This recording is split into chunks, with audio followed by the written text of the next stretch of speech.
Muito bom dia a todos. Mais uma semana se iniciando. Estamos nós novamente aqui, ao vivo, para falar um pouco sobre espiritualidade. O assunto de hoje, atendendo ao pedido de algumas pessoas, nós vamos falar novamente sobre transição planetária. Todas as nossas lives, elas ficam como reels no nosso canal. E a relativa à transição planetária, não sei por qual motivo, acabou não ficando armazenada. E assim, atendendo alguns pedidos, vamos falar novamente sobre esse assunto, que é muito intrigante, muito importante, um assunto que tem muito a ver com o nosso dia a dia, com a nossa jornada nessa caminhada rumo à melhora espiritual, rumo à nossa perfeição. Então, vamos falar um pouco sobre esse importante assunto. E essa ideia que nós temos de fim de mundo, ela é muito presente na humanidade. Desde os nossos primórdios, o homem se depara com essa ideia de fim dos tempos, de fim do mundo. E nós crescemos com essa crença de que uma hora o mundo vai acabar. E aí as diferentes religiões trazem ideias diferentes sobre esse fim do mundo, o que seria esse fim dos tempos. E você já pensou no que seria esse fim do mundo? Esse fim dos tempos que Cristo se referiu no sermão profético? Bom, essa ideia, como eu disse, é uma ideia muito arcaica na cabeça das pessoas. Essa ideia de fim do mundo parece que está na gênese de toda a formação religiosa. A grande maioria das religiões fala sobre esse fim dos tempos. E cada um vai adequando isso à sua formação religiosa. E o pior de tudo, e a gente nota isso no atual momento, é que nessa visão limitada, focada apenas no momento, sem considerar os grandes avanços da humanidade, numa ideia ilusória de que caminhamos de mal a pior, as pessoas esperam o fim do mundo e acreditam piamente que o mundo deve se acabar.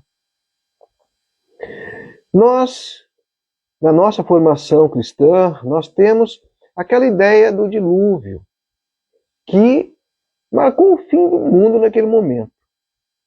Que foi o fim onde a humanidade pôde renascer, mas marcou o fim daquele período. E nós trazemos isso como algo que vai se repetir. E muitos até fantasiam que se o mundo acabou uma vez em água, agora vai acabar em fogo. É uma ideia assim, sem muito fundamento, mas é muito comum esse pensamento. Várias religiões, inclusive tradições não cristãs, elas têm um conceito de fim de mundo, como um evento cataclístico, algo que encerra um ciclo de tempo, e essa ideia é muito presente em praticamente todas as religiões. Os detalhes, a interpretação de como vai ser esse momento variam bastante. Mas a ideia desse fim é uma ideia comum. Porém, nas tradições não cristãs, elas têm uma ideia não linear do tempo. Consideram uma dissolução ou renovação que se ocorre ao final de cada ciclo. Ou seja, normalmente as tradições não cristãs têm essa ideia de ciclos. São ciclos que se encerram. E não um fim como todo, como é trazido no cristianismo, onde o fim vai acabar tudo, Cristo vai voltar, todos vão se levantar com seus próprios corpos, tem esse detalhe ainda, e para viver, então, Cristo vai mandar para o céu e para o inferno, então uma parte das pessoas vão para o paraíso, outra parte vai amargar no inferno. Essa é uma ideia ainda muito reinante no seio do cristianismo, notadamente no protestantismo, atualmente renomeado de evangélicos, tem essa ideia muito forte. O hinduísmo, por exemplo, tem uma visão cíclica do tempo. Como eu disse, a maioria das religiões, das tradições não cristãs, tem essa ideia cíclica.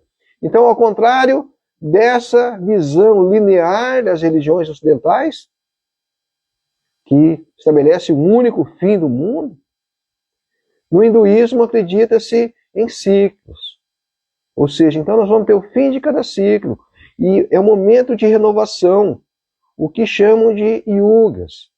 E o ciclo atual que estamos vivendo é o Kali Yuga, ou a Era da Decadência. E no final de cada ciclo, o universo é destruído por um evento para então ser recriado.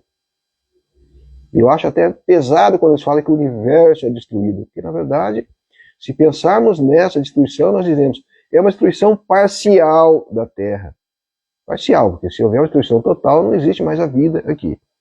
Mas na visão limitada que se tinha, há tantos milênios atrás, como no caso do hinduísmo, é natural que se fala tanto em universo, no mundo, para estabelecer, ou seja, nós não fazíamos essa ideia, ó, nós estamos aqui, somos um cisco no meio da Via Láctea, que é um cisco no meio do universo.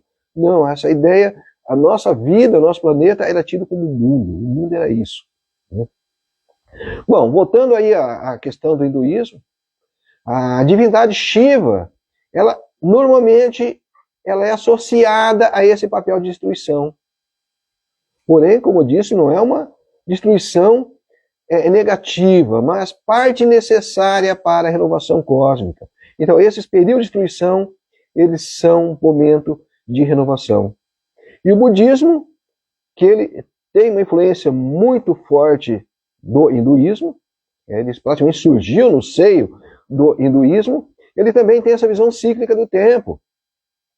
Assim como do hinduísmo, são eras que surgem e desaparecem.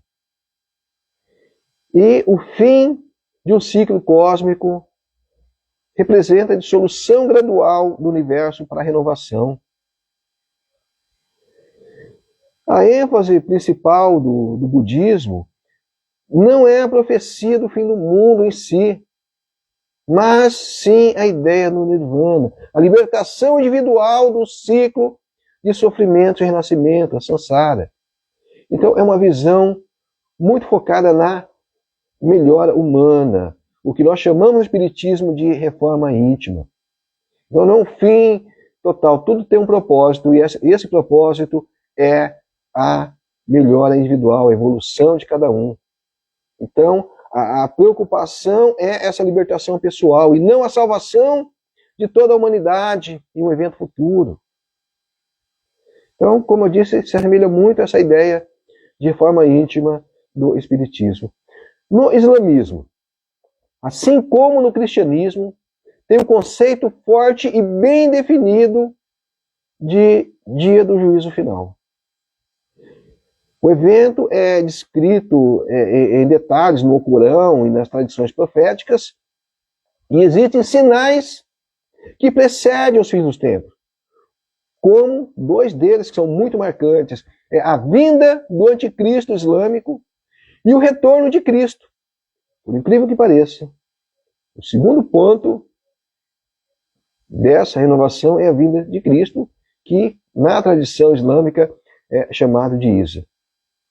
Portanto, o dia do juízo final é o dia que todos os seres humanos são ressuscitados e julgados por suas ações, levando a recompensa no paraíso ou ao castigo no inferno.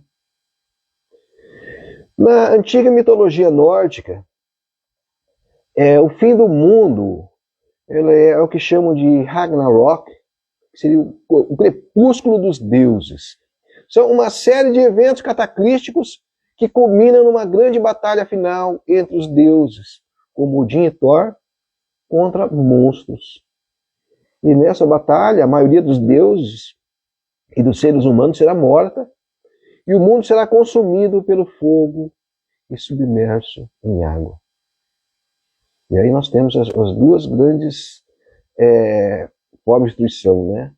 As águas e o fogo. Nós falamos aqui que nós, na tradição cristã, nós temos essa crença, né, de água e fogo destruindo o mundo. Bom, nessa batalha, desculpe, gente, eu estou com a garganta totalmente complicada. Hoje eu estou meio pouco num sacrifício para estar aqui. A garganta está bastante comprometida hoje, mas vamos lá. Nessa batalha, alguns deuses e 2 humanos sobreviventes irão repovoar a Terra, dando início a um novo ciclo. E veja bem, a semelhança disso à questão de Adão e Eva, e também a semelhança ao dilúvio. Adão e Eva são os seres que, originariamente, na tradição cristã, povoaram a Terra. E muitos têm isso como sendo um repovoamento. E nós temos aí o dilúvio, que é esse repovoamento, ou seja, destrói-se tudo e vamos começar com um pequeno grupo, né? Ali fala-se só de um casal, mas tem os seus filhos. Então é uma história um pouco, não existe muita lógica, mas é um simbolismo bastante interessante, não só do cristianismo, mas muitas tradições falam sobre essa ideia de um dilúvio. Inclusive, as tradições aqui da América, como os astecas, maias e incas, não me recordo agora se todas elas, ou algumas delas, fala sobre esse dilúvio. Então, nós temos aí também, já que nós falamos da América, nós temos o conceito maia de fim dos tempos. E os maias também, eles falavam de ciclos, não uma linearidade, como no caso do cristianismo, mas sim eventos que se repetiam, assim como todos os ciclos da natureza, como dia e noite, as estações do ano. Então, baseado na natureza, nós temos esses ciclos, e esses ciclos eram previstos nesse calendário. E o fim do ciclo seria, então, esse momento de transformação e renovação e o início de uma nova era. Eles utilizavam múltiplos calendários, mas tem 2 deles bastante famosos, que é o de contagem curta e o de contagem longa. E esse de contagem longa é que causou um alvoroço muito grande na humanidade. Ele registrava grandes períodos de tempo, né, divididos em ciclos chamados báctenos. E no dia 21 de dezembro de 2012, nós tivemos o fim do 13º bácteno, um ciclo de cerca de 5.125 anos, que causou toda aquela polêmica do fim do mundo que se acreditava no ano de 2012. O que ocorre? Normalmente, no fim desses ciclos, eles eram marcados por um grande cataclismo, por alguns eventos bastante marcantes, normalmente naturais, que marcavam o final de cada ciclo. Então, como em 2012 nós tivemos o final desse ciclo, eu acreditava, né, que ia ocorrer uma grande catástrofe, alguma coisa marcando o final desse ciclo. E como foi o último calendário, tá? Essa situação, por óbvio, todo mundo, o conhecimento geral foi extinta, e esse foi o último calendário. E, portanto, as pessoas falaram, é o último, agora acabou, não tem mais nenhum ciclo, esse é o último ciclo, esse é o fim. Então as pessoas acreditavam que realmente era o fim do mundo, porque não havia mais um calendário de contagem longa a partir daí. E o cinema adora essas polêmicas, né? E faturam muito dinheiro com isso. Então exploraram-se demais essa questão de 2012. Mas o evento natural que ocorre de tempo em tempo e que foi tão explorado, causando aí toda essa polêmica. Os astecas, também aqui na América, né? Mais precisamente no México, eles tinham a famosa Pedra do Sol. E nessa contagem deles, o mundo atual seria a 5ª criação. E as 4 anteriores já foram destruídas por desastres para serem recriadas. Então, essa ideia cíclica também de recriação. Então, esses exemplos que eu dei, eles mostram que a ideia de um evento final ou de um ciclo de renovação é uma preocupação universal. Diferentes mitologias, diferentes temas de crenças, ao longo de todo o planeta existe essa ideia de um fim, de um ciclo. No nosso caso, acreditamos ser o fim do mundo mesmo. né? Como relembrando que nós não temos essa ideia cíclica como as demais tradições. Então essas narrativas elas variam muito, mas a questão do destino do universo, da humanidade, é um tema recorrente. Então sempre se questiona para onde vamos, o que vai acontecer depois. E desde que passou a ter consciência, o ser humano sempre buscou entender suas raízes e saber qual seria o seu futuro. E nessa busca, valeu-se de mitos, crendices populares, formulados a partir da sua limitada consciência. E ao estabelecer essa ideia, tinha-se um alívio muito grande, pois eles saíam do nada existencial para uma história com início, meio e fim. Embora um fim trágico, catastrófico, mas você estava situado no tempo e no espaço. Então, em todas as comunidades, desde as mais primitivas, nós vamos ter um avanço. Vamos só dar um parênteses aqui para falar um pouco dessa cronologia, não quero aprofundar muito, já falamos sobre isso em momentos anteriores, mas o que vai acontecendo nessas comunidades mais primitivas? A mediunidade sempre existiu. Já falamos sobre isso também. Sempre existiu. Não foi criado o espiritismo, ao contrário de muitos imaginam. Então, nessas comunidades primitivas, nós tínhamos algumas pessoas que tinham essa mediunidade. Então, elas conseguiam obter alguma informação, estabelecer algum diálogo, ainda que precário, com entes falecidos, com espíritos que eles imaginavam ser divindades, imaginavam ser deuses. Muitas vezes conversavam com alguns espíritos, imaginando que estavam conversando com Deus. E isso vai fazendo com que essas pessoas, eles passam a ter uma certa relevância nesse grupo primitivo.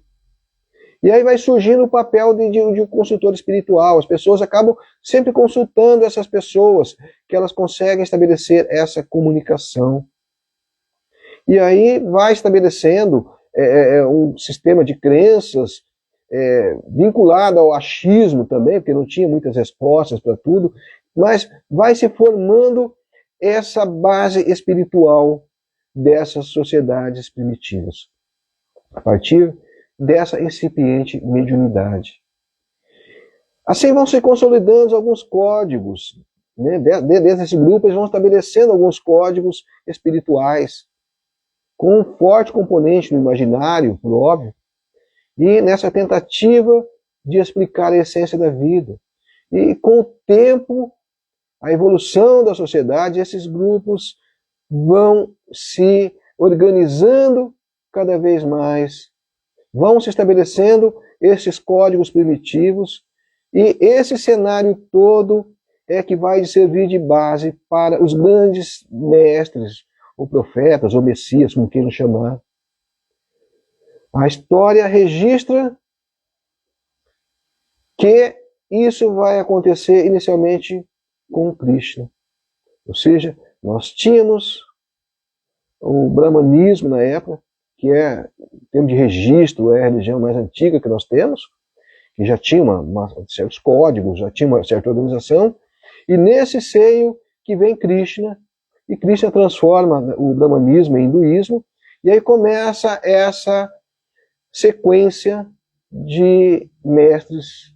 O próprio Krishna fala que ele retornaria a cada milênio, sempre quando a humanidade se desvirtuasse, ele retornaria.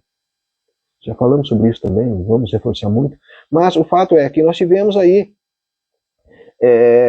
Krishna, Zoroastro, Moisés, Buda e outros, até chegar a Maomé, que na nossa tradição, na nossa cultura, nós temos aí o Cristo que veio, né, e para nós cristãos foi o ápice das revelações espirituais, mas depois de Cristo veio Maomé. E aí cria essa polêmica toda, essa guerra, essa verdadeira guerra que existe até hoje, infelizmente. Mas a fé Bahá'í, ela estende esse rol de enviados, indo além de Maomé, trazendo Bab e Bahá'u'lláh. Futuramente vem nomes de menor expressão, como o Masaru Taniguchi, no Japão, que deixou também um grande legado.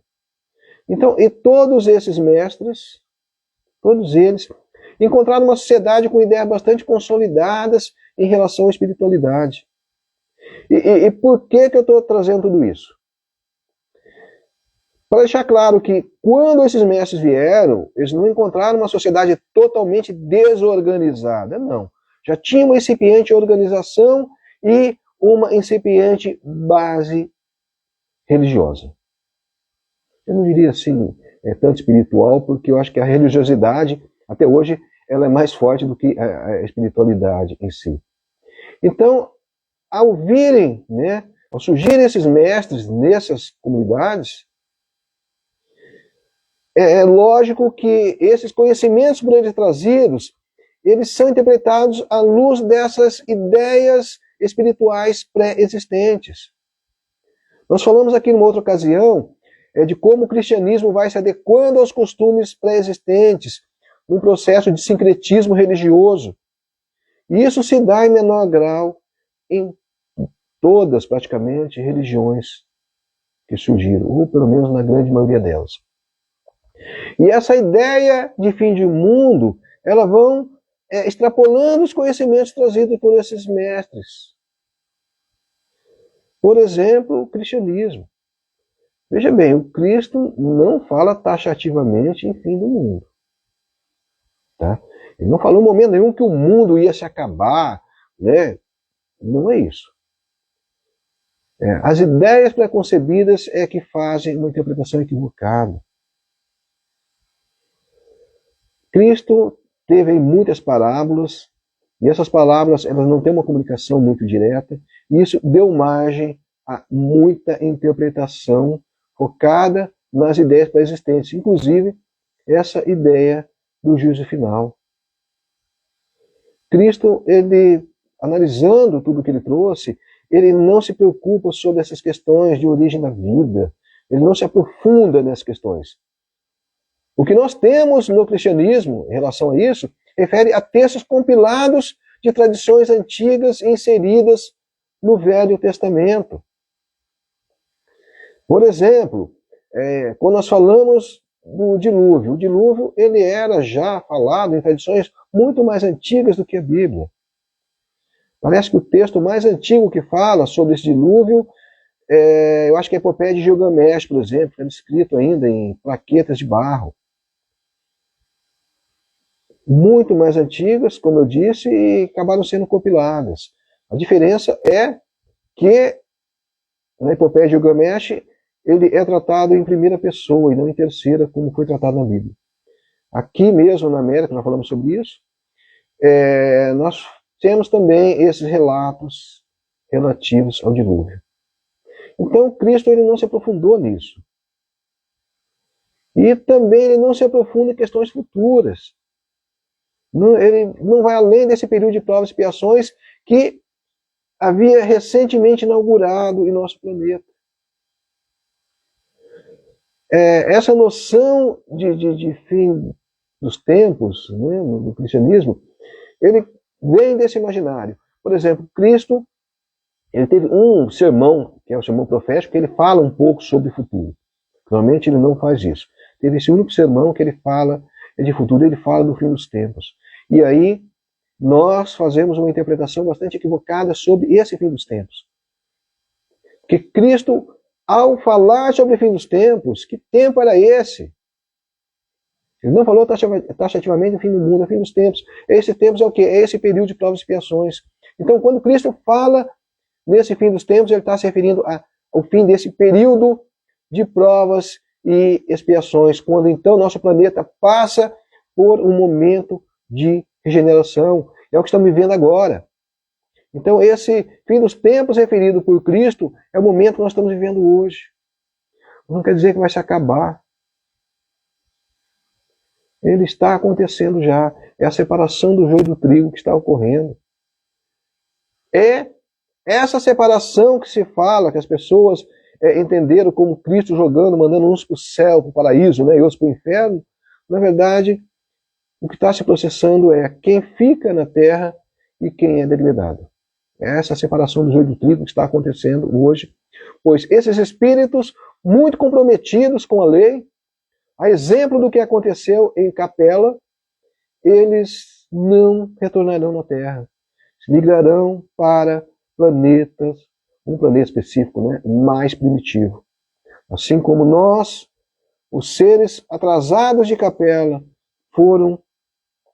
migraram forçadamente aqui para a Terra, esses espíritos mais complicados acabarão migrando para um planeta mais primitivo. Mas o paraíso que tanto se fala vai ser aqui. Ou seja, a Terra, nós vamos passar por esse processo de regeneração e nós vamos aqui sim se tornar um planeta de regeneração e futuramente um planeta regenerado. Ou seja, o paraíso é aqui. E tudo é uma questão de tempo. Existem algumas pessoas que têm a ideia equivocada, né, que se acham tão evoluídos que dizem, eu não vou mais reencarnar na Terra. Eu já não estou, isso aqui é para os atrasados, eu não reencarno mais. É uma ideia também equivocada. Pois o que vai acontecer é exatamente o oposto. Quem não reencarna na Terra são os espíritos mais atrasados. Durante momentos que não são de transição planetária, alguns espíritos muito elevados, eles são convidados a reencarnarem em planetas mais evoluídos, mais adiantados, como aconteceu com o Bezerra de Menezes. E ele acabou não aceitando e optou por ficar aqui na Terra.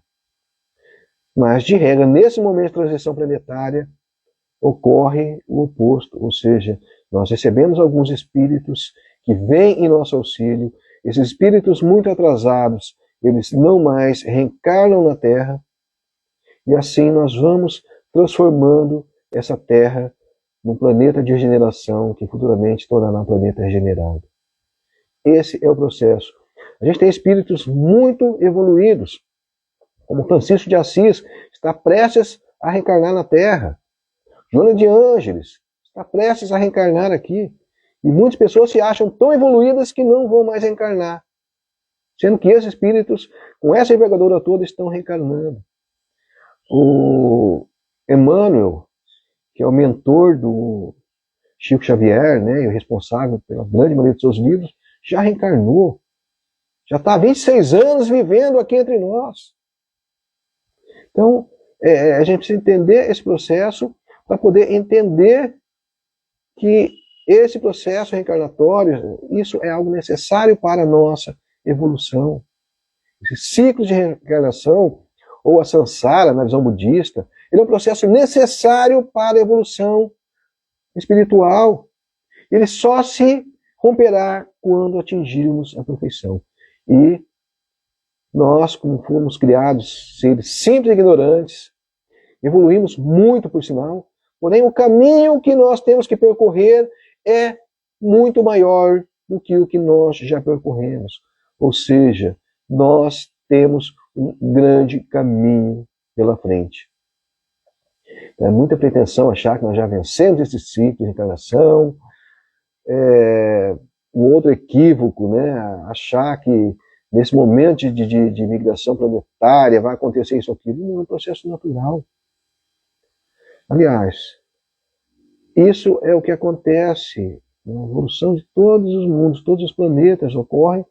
Né? Muitos planetas já passaram por esse momento que a Terra passou, e alguns planetas vão passar agora pelo momento que nós passamos, né, enquanto era um planeta primitivo ainda. Então é um processo totalmente natural. E isso vai acontecendo, pois o próprio Cristo, quando esteve aqui, ele disse que ele não veio para descumprir a lei, veio para cumpri-las. E essas leis são estabelecidas por Deus. Todo esse sistema evolutivo é algo imperativo divino. Então nós estamos inseridos nele. Não adianta a gente achar que as coisas vão vir de uma forma fantasmagórica. Não vão vir, é um processo totalmente natural. Como aconteceu em muitos planetas, como está acontecendo agora, como vai acontecer em outros planetas. Então, nesse momento de transição planetária que nós estamos passando, é o momento em que a Terra mais precisará de espíritos dispostos a auxiliarem. Momento que não vamos abrir mão de espíritos elevados. Agora, mais do que nunca, nós vamos precisar desses espíritos elevados para atingirmos a essa evolução. Então, o momento não é de cada um buscar egoisticamente o que é melhor para si, mas juntos ajudar a transformar esse planeta. O momento é de ajudarmos a todos que vieram antes de nós. como Krishna, Zoroastro, Moisés, Buda, Cristo, Maomé, Bahá'u'lláh, Allan Kardec e tantos outros que vieram trazer luz à humanidade, que aqui encarnaram na missão de auxiliar a evolução do nosso planeta, deixando esse incrível e fabuloso legado, indispensável para a nossa evolução espiritual. Seja qual for a sua crença religiosa, agora é o momento de nos unirmos à ideia de renovação planetária. Agora é o momento de fazermos com que o sacrifício por eles sofridos vale a pena. Agora é o momento de fazermos com que os pensamentos por eles deixados ecoem nos corações de todas as pessoas. Agora é o momento de deixarmos para trás os dogmas criados pelos homens, que mais serviram para afastar os homens da essência dos conhecimentos advindos da espiritualidade do que elevá-los à iluminação. Agora é o momento de rompermos as barreiras e divisões criadas pelos homens para que sua crença prevaleça sobre as demais. Agora é o momento de enxergarmos na essência dos conhecimentos trazidos por esses profetas ou messias, num movimento de união em favor de uma causa maior, que é a regeneração planetária. Agora é o momento de construirmos mais pontes do que muros no nosso planeta.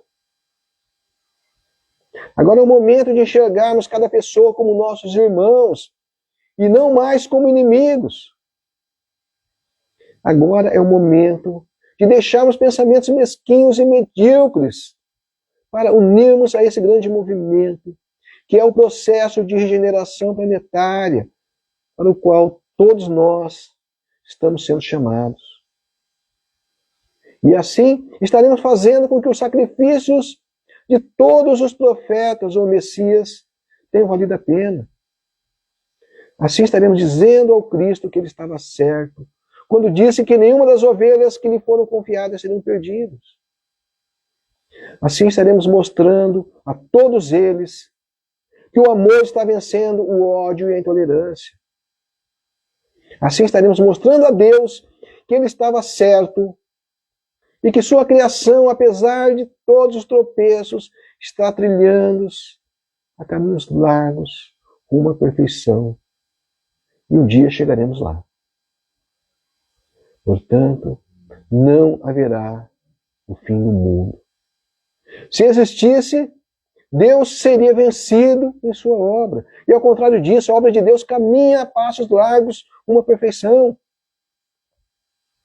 Não haverá o fim do mundo, pois o ser humano já passou por momentos complicadíssimos em sua longa história evolutiva. Está hoje no ápice da sua evolução, preparando-se para um voo muito maior, como a lagarta destrutiva, metamorfoseando-se na borboleta de uma beleza indescritível. Aquilo que nós interpretamos como o fim do mundo é o fim de um ciclo, onde deixaremos para trás esse mundo de provas e expiações, esse mundo de sofrimentos, para um mundo de regeneração. E esse não será ainda um mundo regenerado, mas um mundo onde deixaremos para trás todos os sofrimentos decorrentes do mau uso de nosso livre-arbítrio, quando as nossas condutas foram tão guiadas para o mal e pagamos um alto preço por isso, vendo aí todo o sofrimento que existe na humanidade e que são resultados das nossas próprias condutas. E cansados de vivenciar esses sofrimentos, empunhando agora a bandeira do amor e não mais do ódio, estaremos construindo uma nova realidade em nosso planeta. Nossos erros pretéritos, eles não podem deixar de existir. Não deixarão. Eles serão como mestres a nos mostrar todo o sofrimento decorrente do mau uso de nosso livre-arbítrio, como guias para que não voltemos a errar, pois em todos os momentos nós teremos a lembrança vívida de todo o sofrimento que nós tivemos e saberemos a causa. E por não querer sofrer novamente, nós nos manteremos no caminho do bem, no caminho da evolução. Assim, não há a necessidade do fim do mundo para que uma nova realidade se implante. Ao contrário, esse velho mundo deve estar presente para que consertemos tudo o que fizemos de errado, para que nós sejamos os artífices da reconstrução. E esse processo nos dará a experiência necessária para a nossa caminhada rumo à perfeição. Não olhemos esse velho mundo como algo danoso que deva ser destruído. Ao contrário, é a matéria-prima tão necessária para a nossa evolução espiritual. Assim, essa ideia de fim do mundo, de fim dos tempos, ela não se sustenta. O que nós precisamos é estar ciente do nosso papel nessa renovação planetária, nesse novo momento que nós estamos vivendo, e assim contribuir decisivamente nesse processo. Muito obrigado pela paciência. Na próxima segunda-feira estaremos aqui de volta falando sobre um outro assunto voltado à espiritualidade. Mas você que quer acompanhar esse trabalho, não esqueçam de ir lá no nosso canal Vozes da Alma e seguir. Nós temos muitos, temos bastante material lá que pode trazer um pouco dessa ideia que nós estamos tentando trazer aqui. Então, muito obrigado pela paciência e até o próximo encontro.